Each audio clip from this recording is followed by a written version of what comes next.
What's going on, boys? Hey, y'all know me, still the same OG with Full Send MMA. We're doing it a little different today. I brought some friends with me. I'm hanging out with Niagara Top Team, some Canadian homies. It's nice to be around some people that, you know, I don't get to see a lot. I'm working down in the States a lot now, so it's nice to bring Canada down here. We got Jasmine Jasavicius. She's fighting this weekend on the card, Krylov versus Ryan Spann.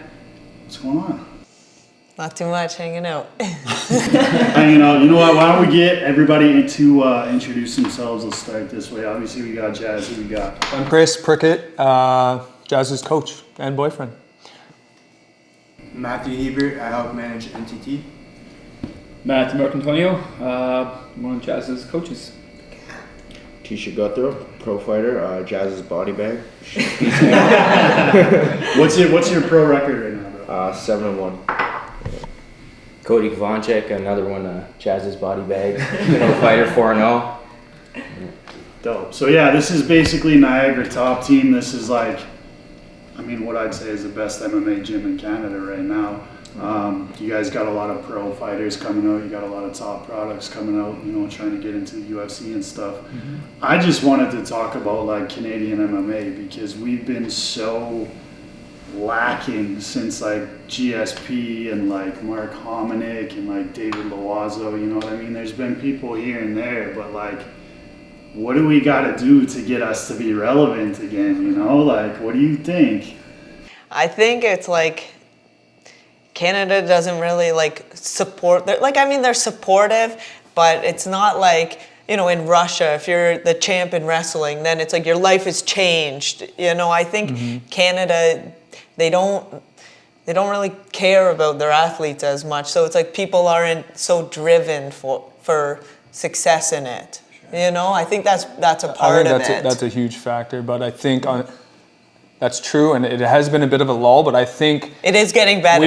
We have a ton of young guys coming up right now. I think there's like at least a half dozen in the next couple of years you're going to see start like making waves in the bigger promotions. Like Aaron Jeffries now like right there for a title fight for Bellator. We got some like younger guys. Romero these young bucks. We got Romero, Anthony Romero. We got Siri City, who's on the up and up at 135 as well. We got so many young guys in Ontario and across the country that are coming up. I think it's just, it has been a bit of a lull. It doesn't hurt the whole COVID thing and us not having UFCs in the country for 3 years, but it was tough. I think it's coming back. I think we're going to have some stars in the near future. I feel like that's what's been killing us, though, because we've the events that we had with GSP, they fucking sell out. Yeah. You know what I mean? We just haven't had enough events or enough exposure for people to get on board with it. Yeah, you get like the hardcore fans in Canada that'll watch, MMA every week, that'll know the fighters, but the majority of like the people that are just casuals that'll tune into the big ones, like they're not going to know anybody from Canada because we're just not getting that kind of exposure right now, which kind of sucks. But as far as like young guys, like how old are you guys right now? I'm 24. 24? 28. Okay, 28. So, and Jazz, you're 33. When you guys are like training, how young is the youngest guy in your gym right now? Youngest guy in the gym? We got the 16-year-old killer. Yeah. We got a 16-year-old killer. When he turns 18, he'll be starting that MMA career. That's exciting to see the guys who started out as kids, like in the kids programs, getting into the team. It's interesting because I've had a dad, and he said his son trains at your gym, so I'm wondering if it's. It's his dad. Mark's dad's super interested, super supportive, and all that. Yeah. Yeah. So what is it like being? I mean, like just seeing these younger kids coming up. Like, do you think that the majority of the champions in the UFC are going to start happening at a younger age now? Yeah and no. Yeah. If you look at the UFC right now, most of them are over 30 except for Brandon Moreno. Mm-hmm. Like he's 29. Yeah. Shit takes time. Yeah, and I think time. that you have to like go through enough life experience outside of MMA to have maturity within the sport. Like it's one thing just fighting, but there's so much more to it. The lifestyle and everything like yeah, that. and when you're young, it's like young, dumb, and full of cup. You know what I mean? Like, it's, whereas you get a little older, and it's like you've kind of like evolved past that, and I think that's part of it. Being able to be a champion, you have to be a little bit evolved. Yeah. If that makes sense, but So do you think there's like, I think there's like a perfect age where it just kind of comes together. but then what do you think about, like, this is your division obviously, what do you think about a girl like Erin Blanchfield? Was she like 23 years old? Do you think it's like every now and then there's one that breaks through? For sure. Oh, Look at John Jones. 100%. Yeah, exactly. Still the youngest.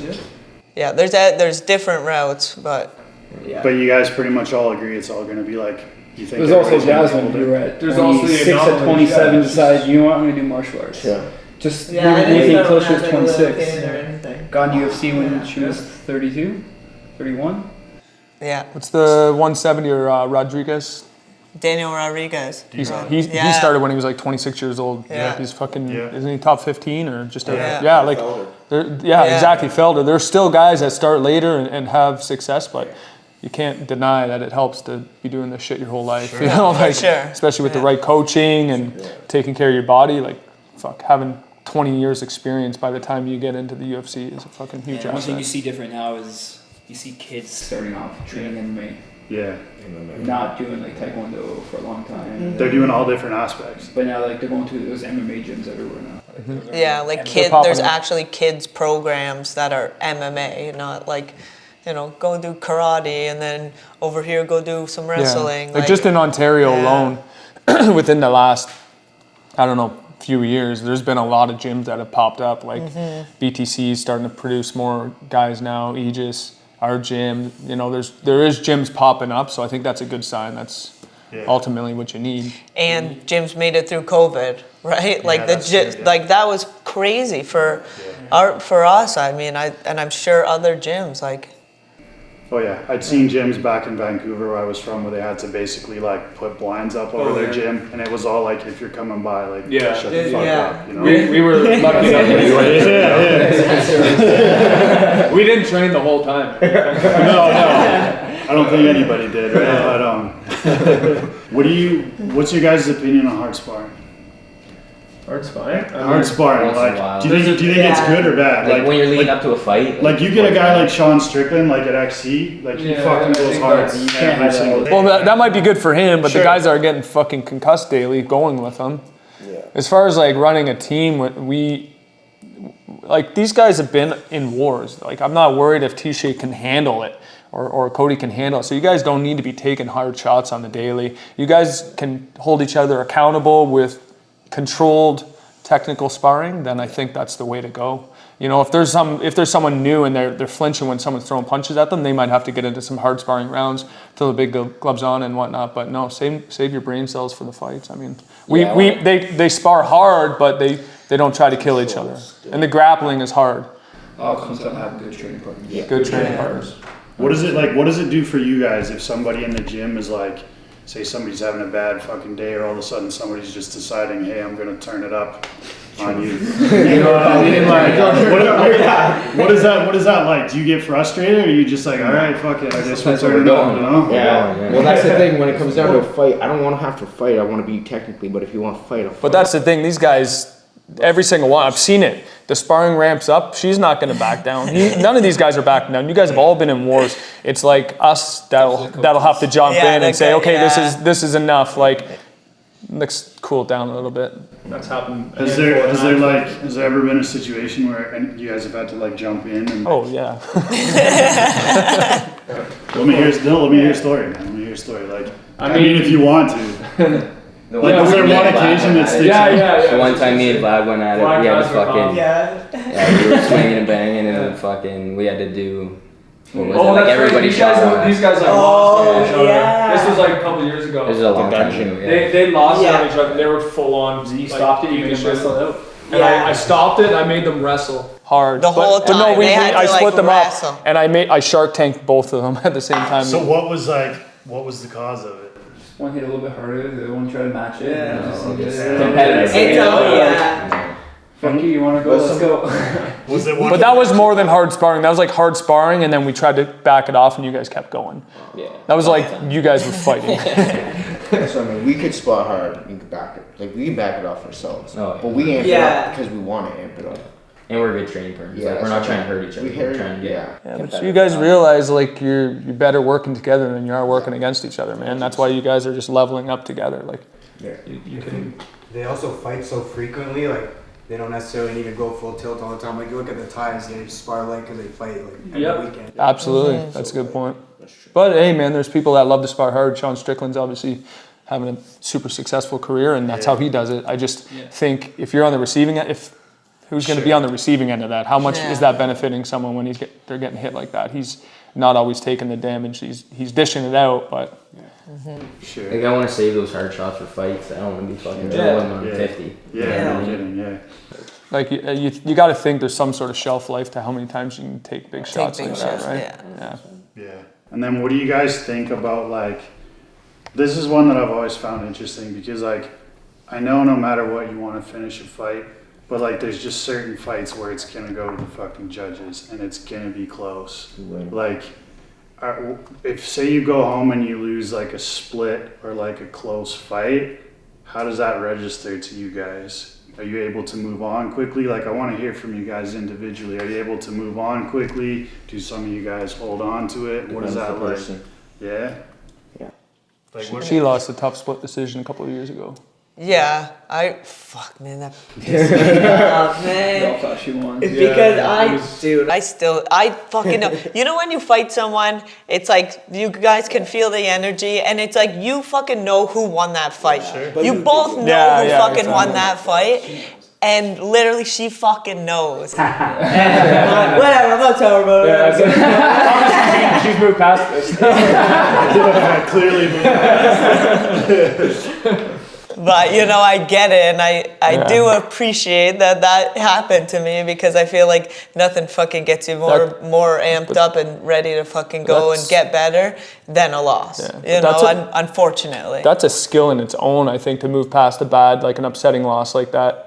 Like to rebound back and put it behind you and learn from it, but also put it behind you. Like, man, how long does it take? A couple days, couple weeks, fucking a year before you finally let that go? Like, man, it's tough. Especially people that are winning all the time. Yeah. Used to losing and they lose a fight. Yeah, I feel like this is especially when you see these guys that are undefeated fighters. Like when I was growing up, I did a little bit of amateur boxing, and like my coach would purposely take the undefeated guys in the gym, and he would put them in a fight that he knew they were probably gonna lose. Really? Yeah, just to see That's how they would react. See, the Russians in wrestling, I come from a wrestling background, and there's lots of different theories on this, but a lot of times they'll protect their younger kids so they don't even taste defeat until they get older and they become, they think they're invincible. And once you break them, that's just another theory, but I'm more along your lines, like with training and making these guys lose in practice as much as possible, and losing in competition. But there's two different ways you can go with it, right? It's interesting. Because that was the thing. Like some of them would come back and they'd be like, "All right, I got to train harder," but some of them would never fucking come back. That's right. Yeah, You know what a I mean? loss They can go back define and you, they be man. crying. A loss can define you for That's why there's sure. big things in the training room, like situations and putting people who would never get in bad situations in the fight. We put them in bad situations. Oh yeah, these guys lose every day in Training, practice. deal You guys with are it always over and putting in over bad and over again. spots. Make them lose in practice, and they're gonna get better. I think that's why I've grown so, like I've only been training for so long, but that's why I've grown so much because I've always put myself in uncomfortable situations. Like I went to Thailand alone and like got fucking beat up there, not beat up, but you know what I'm saying. Yeah. Fucking like I always try to like put myself in shitty situations because I didn't have the experience growing up and going against all these people and so all your that. urgency's So been it's high, like I have to like throw myself into deep water and figure it out. So like my final question for you guys, is like, my final question for you guys is like, for people that want to like join MMA or like thinking about joining a gym or training, like I want to know what like the relationship between all of you guys is. Is it like a family? Like are these people that you're going to be friends with fucking 20 years down the line type deal? Like what is that like for somebody that's like, hey, you know, I might want to get into this, but I'm a little scared to get into a new gym or to make a commitment to something like that. Like, what is your guys' relationship as a whole like? Dude, it's like you said, it's It's family, like man. family. It couldn't be any more than Yeah, family. she's fighting Vegas. You know. Family vacation. We have like 11. We have even more people coming. We have like 11 guys coming down The sport is supporting me. unreal. Last Like, time too. last time too. All my Oh, fights. Like yeah.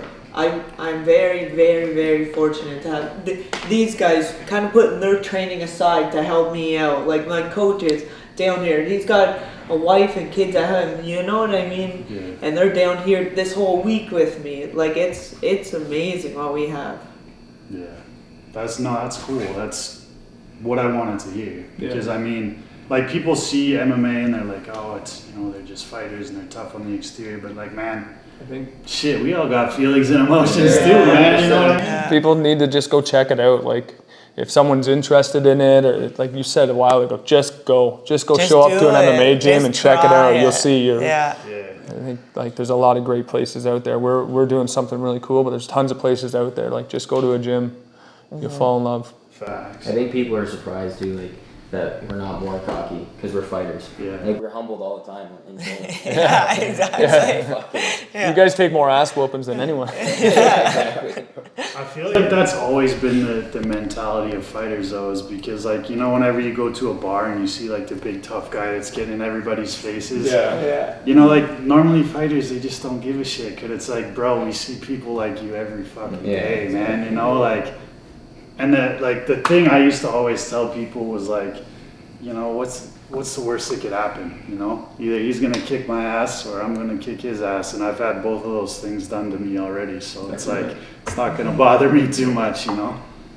But yeah, I think it's a good way to end it, man. I'm glad I got to hang out with you guys, and Thanks for coming by. yeah, it's cool to just like, it's Hang cool. with Canadians. Yeah, for real, and kind of Yeah. just like get Canadian MMA more out there, because we need to support our fighters, man. Yeah. Appreciate that a lot. Anyone watching, check it out.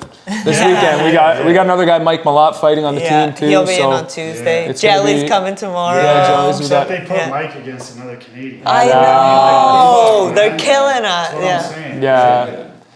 But anyways, boys, hey, it's been fun hanging out with Niagara. Talk to you, man. Can I say a quick Yeah. Sorry, March 3rd we got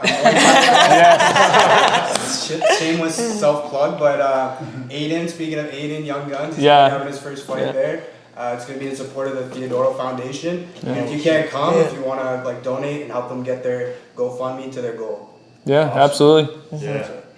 It's gonna be good. We got a lot of our like up and coming, talking about like the amateur team and stuff. A lot of our guys are on this card. I think we got like about 10, half the team, 8 or 9 or 10 or something fighting. So, and that's like we're trying again, it's trying to build MMA in Canada. Like that's kind of what we've been talking about. This is what we're doing. We're trying to build it from the ground up. Like, these guys coach a lot of the guys that are coming up, so Yeah. it's like they're The next generation. super We got some invested. killers. Yeah. Awesome. Sweet. Hey, boys, as always, y'all know me, still the same OG. Make sure you like, comment, subscribe. We're out of here, boys.